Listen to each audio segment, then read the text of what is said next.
जय श्री कृष्णा।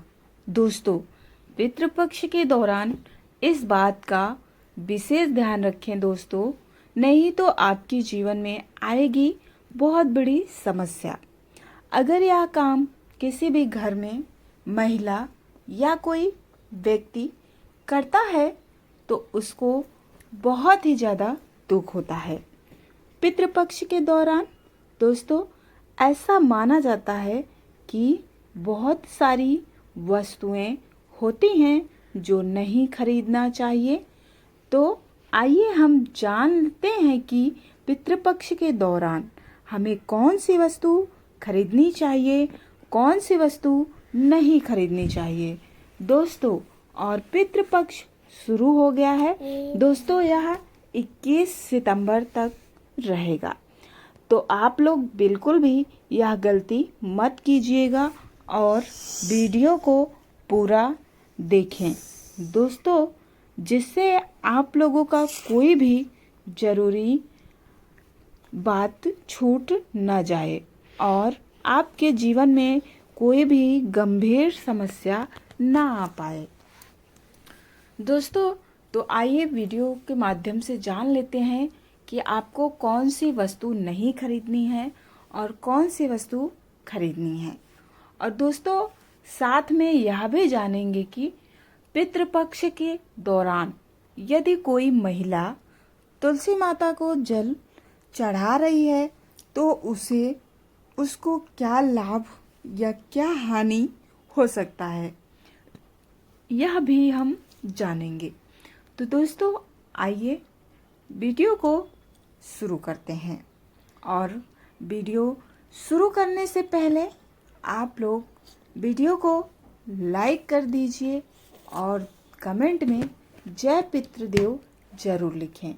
अगर आप भी चाहते हैं कि पितरों का आशीर्वाद सदा आप पर बना रहे। और दोस्तों चैनल पर नए हैं तो चैनल को ज़रूर सब्सक्राइब कीजिएगा। दोस्तों इस दौरान हम अपने पितरों की पूजा करते हैं और साथ ही उनकी आत्मा की शांति के लिए श्राद्ध तर्पण आदि करते हैं। और दोस्तों पितृपक्ष वह समय है जब हमें सात्विक जीवन जीने की सलाह दी जाती है।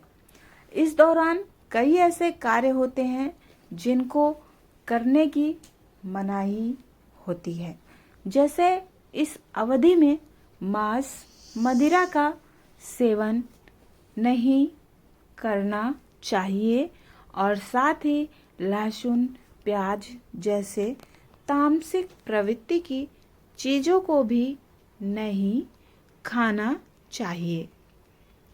इसके साथ ही कुछ ऐसी चीज़ें भी हैं जिन्हें पितृपक्ष के दौरान खरीदना नहीं चाहिए। तो दोस्तों इन चीज़ों को खरीदने से आपको पितृ रूठ सकते हैं। तो दोस्तों आइए जान लेते हैं, आपको बता देते हैं कि पितृपक्ष में आपको क्या चीज़ें नहीं खरीदना चाहिए। दोस्तों पितृपक्ष के दौरान लोहा या लोहे से बना सामान नहीं खरीदना चाहिए और नए कपड़े की खरीदारी भी इस दौरान नहीं करना चाहिए आपको। और साथ ही दोस्तों ऐसे में सोने चांदी के आभूषण भी इस अवधि में आपको नहीं खरीदने चाहिए। और घर में नई गाड़ी नए वाहन खरीदने से बचना चाहिए आपको। और दोस्तों ज़मीन या मकान खरीदने से भी आपको बचना चाहिए। साथ ही दोस्तों जूते चप्पल की खरीदारी करना भी पितृपक्ष में वर्जित माना गया है। और शादी या किसी भी शुभ मांगलिक कार्य के सामान की खरीदारी भी इस दौरान ना करें। और साथ ही दोस्तों पितृपक्ष के दौरान आपको झाड़ू भी नहीं खरीदना चाहिए। और दोस्तों अब आइए जान लेते हैं कि आप पितृपक्ष के दौरान क्या क्या चीज़ें खरीद सकते हैं जो कि शुभ माना जाता है। दोस्तों पितृपक्ष के दौरान आप श्राद्ध से जुड़ी चीज़ें खरीद सकते हैं और इस दौरान जैसे जौ, काले तिल, कुशा, चमेली का तेल, चावल आदि चीज़ें खरीदना शुभ होता है। इस काल में धूप दीप खरीदने से भी आपको पितृ प्रसन्न होते हैं और इन चीज़ों के साथ ही धार्मिक पुस्तकें खरीदना भी इस अवधि में शुभ माना जाता है। तो दोस्तों इन चीज़ों को खरीदने से आपके पितरों की आत्मा प्रसन्न होती है और उनको तृप्ति मिलती है। साथ ही दोस्तों जो चीज़ हमने आपको बताई है कि आप खरीद सकते हैं तो आप उन सभी चीज़ों को दान भी कर सकते हैं, क्योंकि पितृपक्ष के दौरान दान करना बेहद ही शुभ माना जाता है। तो इस बात का भी आप विशेष ध्यान दें। दोस्तों पितृपक्ष के दौरान अगर आप धार्मिक नियमों का पालन करते हैं और पितरों का श्राद्ध तर्पण करते हैं तो आपके जीवन में जो भी परेशानियां होती हैं वह दूर होती हैं। अगर पितृदोष से पीड़ित हैं तो उससे भी आपको मुक्ति मिलती है।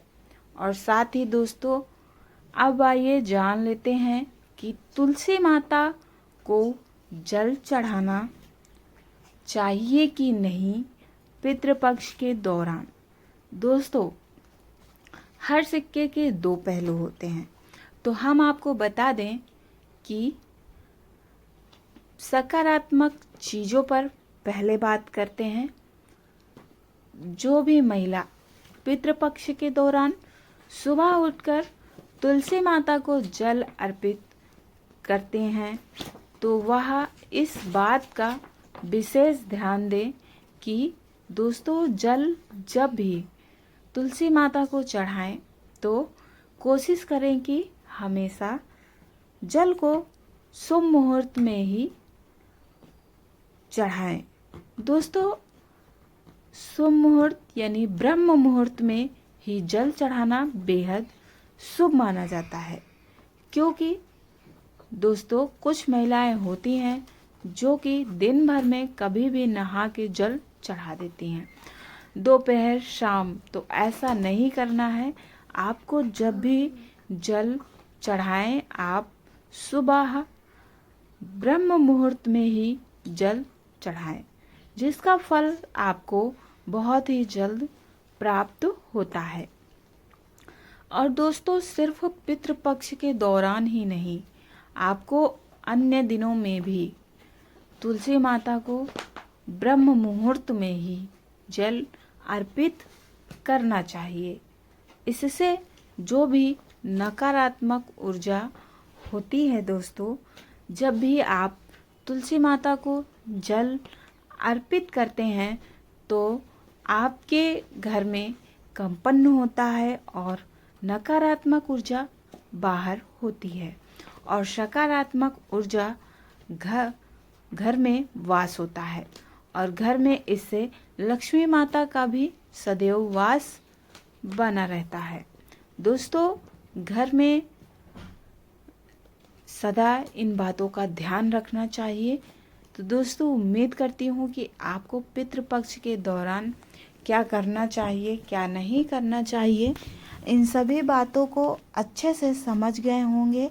और साथ ही दोस्तों अपने पितरों का आशीर्वाद पाने के लिए कमेंट में जय पितृदेव अवश्य लिखें। पूरा वीडियो देखने के लिए आप लोगों को बहुत बहुत धन्यवाद। दोस्तों श्री शिवाय नमस्तुभ्यम, हर हर महादेव। आप लोगों की समस्त समस्याएं जल्दी खत्म हो और